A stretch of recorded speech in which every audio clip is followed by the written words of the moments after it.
7장, 제가 가진 구약 성경으로는 1296쪽쯤에 있습니다.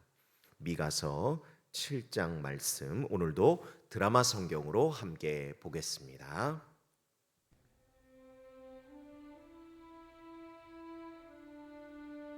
재앙이로다 나여, 나는 여름 과일을 딴 후와 포도를 거둔 후 같아서 먹을 포도송이가 없으며 내 마음에 사모하는 처음 익은 무화과가 없도다.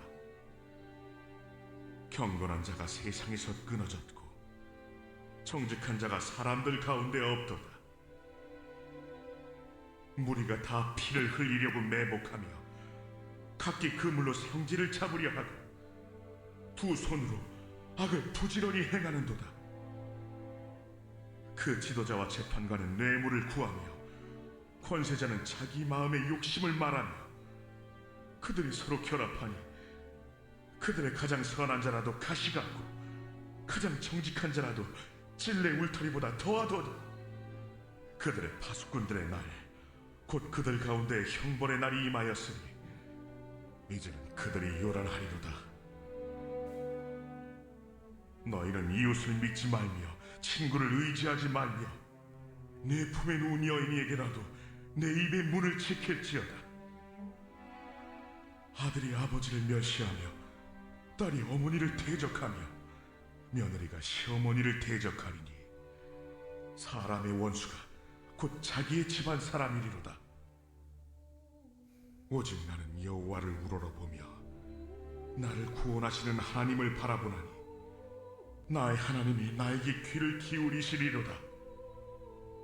나의 대적이여, 나로 말미암아 기뻐하지 말지어다. 나는 엎드러질지라도 일어날 것이요 어두운 데 앉을지라도 여호와께서 나의 빛이 되실 것이미로다. 내가 여호와께 범죄하였으니 그의 진노를 당하려니와 마침내 주께서 나를 위하여 논쟁하시고 심판하시며 주께서 나를 인도하사 광명에 이르게 하시리니 내가 그의 공의를 보리로다. 나의 대적이 이것을 보고 부끄러워하리니 그는 전에 내게 말하기를 내 하나님 여호와가 어디 있느냐 하던저라. 그가 거리에 진흙같이 밟히리니 그것을 내가 보리로다. 내 성벽을 건축하는 날, 곧 그날에는 지경이 넓혀질 것이라. 그날에는 아수르에서 애굽 성읍들에까지, 애굽에서 강까지, 이 바다에서 저 바다까지, 이 산에서 저 산까지의 사람들이 내게로 돌아올 것이나 그 땅은 그 주민의 행위의 열매로 말미암아 황폐하리로다. 원하건대 주는 주의 지팡이로 주의 백성 곧 갈멜 속 삼림의 홀로 거주하는 주의 기업의 양떼를 먹이시되 그들을 옛날같이 바산과 길르앗에서 먹이시옵소서. 이르시되 네가 애굽 땅에서 나오던 날과 같이 내가 그들에게 이적을 보이니라 하셨느니라.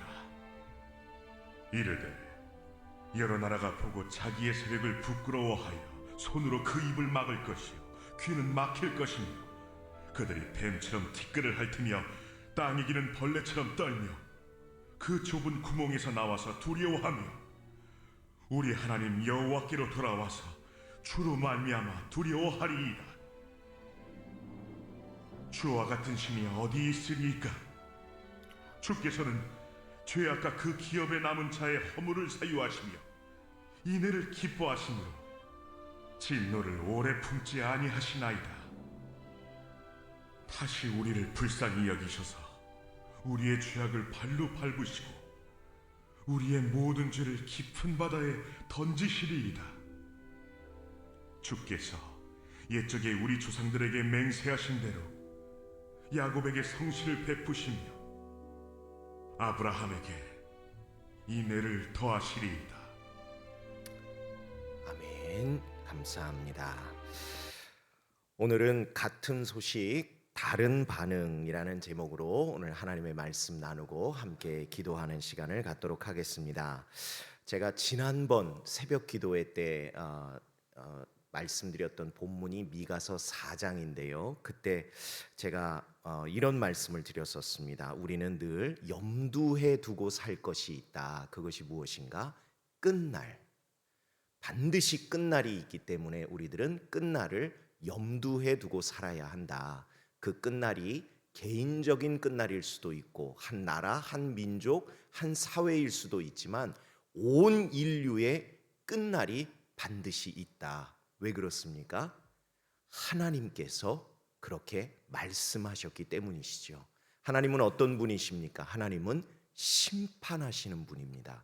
심판하시는 분이 끝날이 반드시 있다 말씀하셨습니다. 그리고 그 하나님은 절대 허투루 말씀하시는 분도 아니시고 실현하시는 분도 아니시고 오히려 말씀하신 것을 반드시 이루시는 분이 하나님이시기 때문에 여러분, 우리들의 개인적인 삶뿐만 아니라 온 인류를 집어삼킬 끝날은 반드시 있는 줄로 믿습니다. 그렇기 때문에 저와 여러분들이 반드시 늘 염두에 두고 살아야 할 것, 끝날은 반드시 있다. 그런데 더 무서운 게 뭐예요? 이 끝날의 특성이지요. 끝날은요, 언제 오는지 아무도 모른다는 사실입니다. 누구도 모릅니다. 도적같이 임할 것이라고 예수님도 우리들에게 말씀하셨습니다. 그렇기 때문에 끝날은요, 알고 준비할 수 있는 사람은 아무도 없어요. 그러므로 끝날을 지혜롭게 준비하는 것은 방법이 다른 것이 아닙니다. 늘 그것을 염두해 두고 사는 삶, 그것이 저와 여러분들에게 필요하다라는 것을 지난번 미가서 4장 말씀 전할 때 저와 여러분들이 나누었습니다. 그런데 어제 담임 목사님 설교 중에 저도 좀 충격을 받은 그런 내용이 있었습니다. 그것이 무엇인가? 한국 교회도 건물이 팔려서는 교회 건물이 나이트클럽이 되고 또 커피와 빵을 파는 카페로 변했는데 차라리 그걸 다 무너뜨리고 그냥 그 사람들에게 맞는 건물을 지을 것이지, 누가 봐도 겉에서 보면 교회인데 하나님께 예배드리고 그곳에서 성도들이 교제하던 예배드리던 교회인데 그 교회 건물을 그대로 유지한 채 어떤 곳에서는 나이트클럽으로 어떤 곳에서는 카페로 그것을 쓰는 것을 보면서 참 가슴이 아프기도 했지만 두렵고 떨리더라는 것이죠. 왜? 주님이 하셨던 말씀이 생각이 났거든요. 마가복음 13장 14절에 보니까 멸망에 가증한 것이 서지 못할 곳에 서는 것을 보거든, 그리고 가로 열고요, 이런 말씀이 있어요. 읽는 자는 깨달을진저. 그러한 일이 일어나는 것을 보거든 너희들은 분명히 깨달아라. 그때가 어느 때인가? 그때는 유대에 있는 자들은 산으로 도망할지어다. 마지막 대환란의 때가 어떠하리라는 것을 예수님이요 말씀하셨는데 다른 때가 아니에요.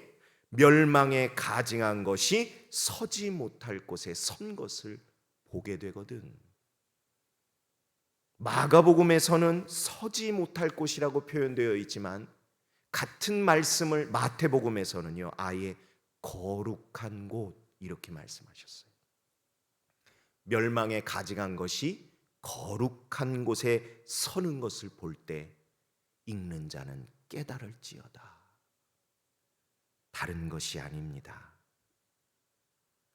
마지막 때를 우리들이 늘 깨어 준비하라는 경고의 말씀임을 믿습니다. 그러고 났더니요, 새벽 이 본문을 제가 이전에 다른 관점에서 묵상했었는데 어제 그 설교를 듣고 나서 다시 설교문을 읽다가 제가 바꿨어요. 왜? 그 설교를 듣고 나서 마음이 두려운 가운데 오늘 이 미가서 7장을 보니까 축복의 내용보다 1절에 나오는 첫 단어가 너무 크게 다가오는 것이죠. 뭐라고 이야기합니까? 재앙이로다. 재앙이로다.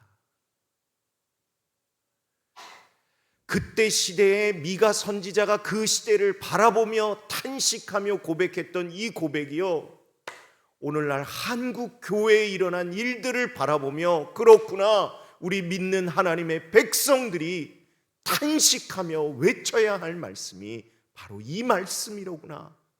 재앙이로구나. 재앙이로구나. 재앙이로구나. 전 그런 생각도 들더라고요. 얼마나 믿지 않는 사람들이 그걸 바라보며 통쾌하게 느낄까. 저거 봐라, 교회가 저렇게 된다. 만약에 그런 마음으로 그렇게 말을 하는 사람이 있다면 그 고백을 누가 넣어줬을까요? 사단마귀가 넣어주지 않았을까요? 너희 믿는 것들아, 한번 봐라, 이게 현실이다. 니네들 대단한 것 같지? 이게 현실이야. 정말 가슴이 아프더라고요. 물론 그걸 해결할 수 있는 힘이나 지혜나 능력은 우리들에게 있지 않습니다. 그러나 이것이 이 세상의 재앙임을 우리들이 깨닫고 깨어 기도해야 될 사명이 있음을 우리들이 이 상황을 통해서, 특별히 말씀을 통해서 배워야 할 줄로 믿습니다.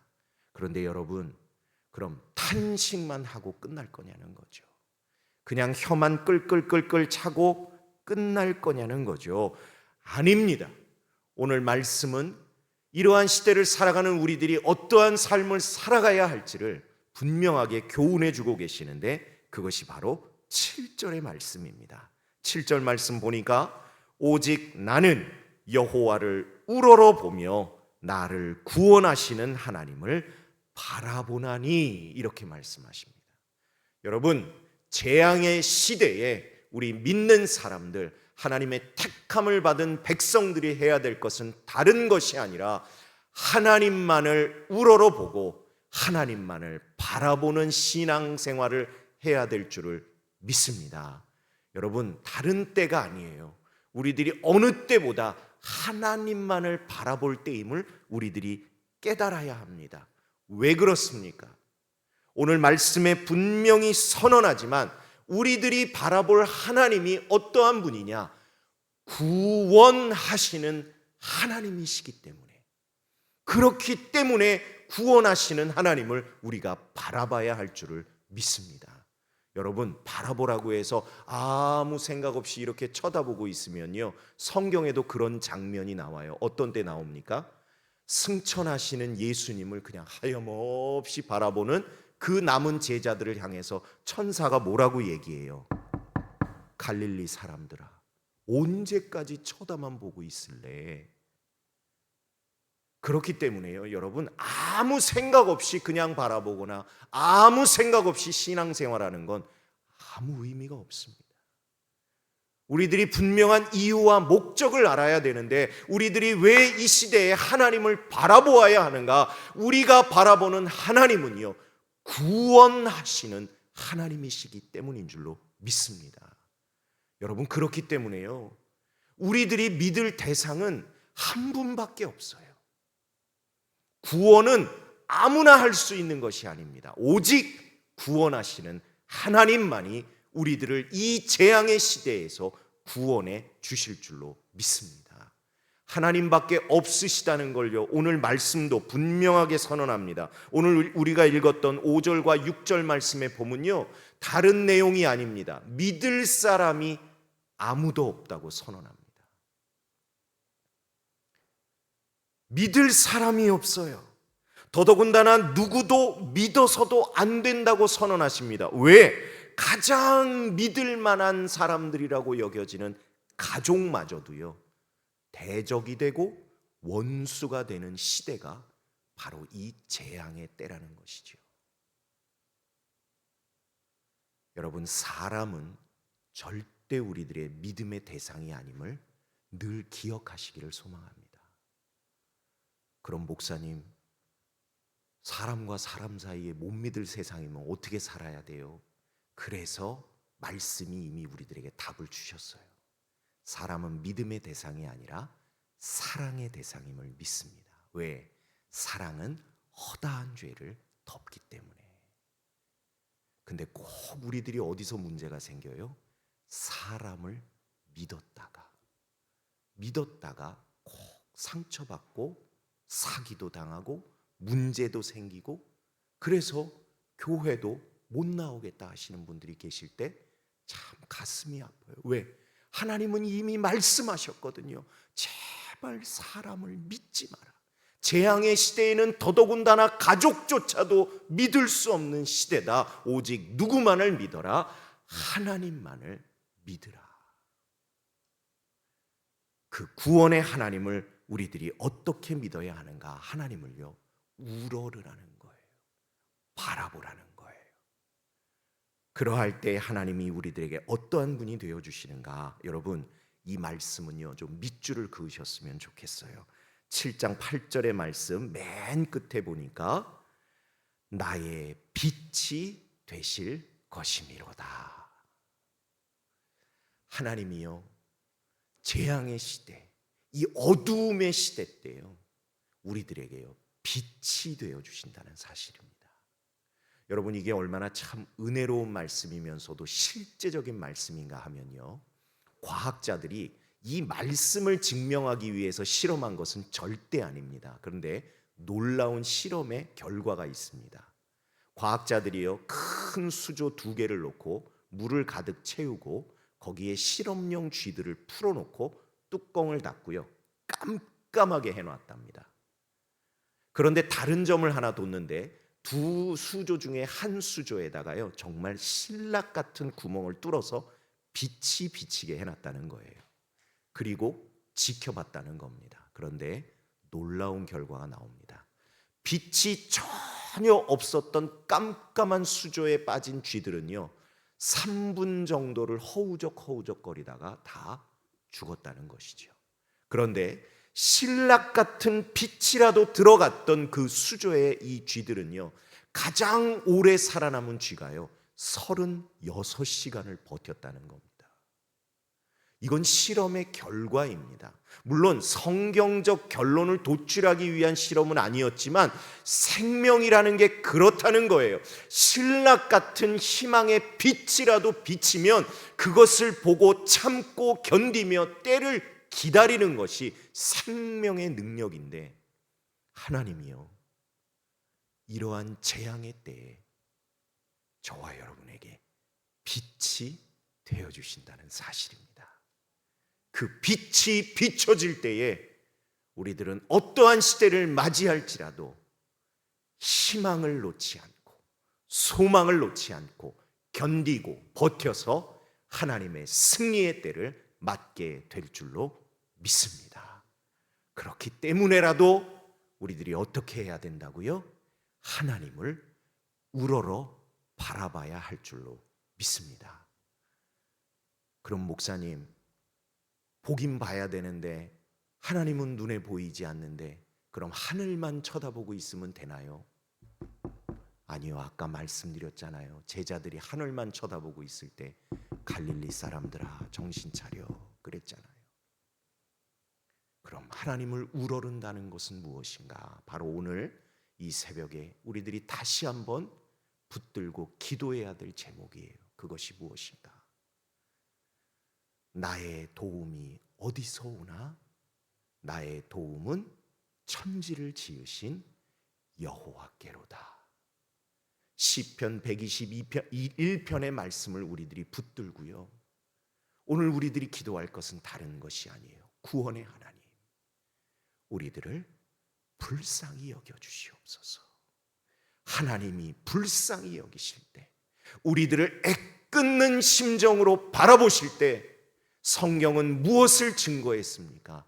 하나님의 은혜가 임하고 하나님의 도움이 임하고 하나님의 기적이 임했다고 성경은 우리들에게 증언하고 계십니다. 그러므로 오늘도 이 새벽에 우리들이 간절히 기도할 것, 나를 놓고 또 중보하는 이들을 놓고 우리들이 기도할 것 다른 것이 아니라, 하나님 불쌍히 여겨 주옵소서, 긍휼히 여겨 주옵소서. 주님이 우리를 불쌍히 여기실 때 우리들의 삶에 은혜가 임하고 기적이 임할 줄로 믿습니다. 그러한 믿음으로 오늘 간절히 기도할 때 그 기도가 날마다 계속되면 계속될수록 그 삶이 늘 끝날을 염두에 두는 삶일 것이고요. 그것이 바로 늘 하나님을 우러러 바라보는 우리들의 신앙일 줄로 믿습니다.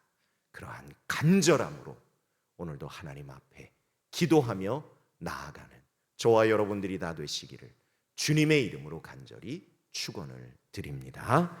기도하겠습니다.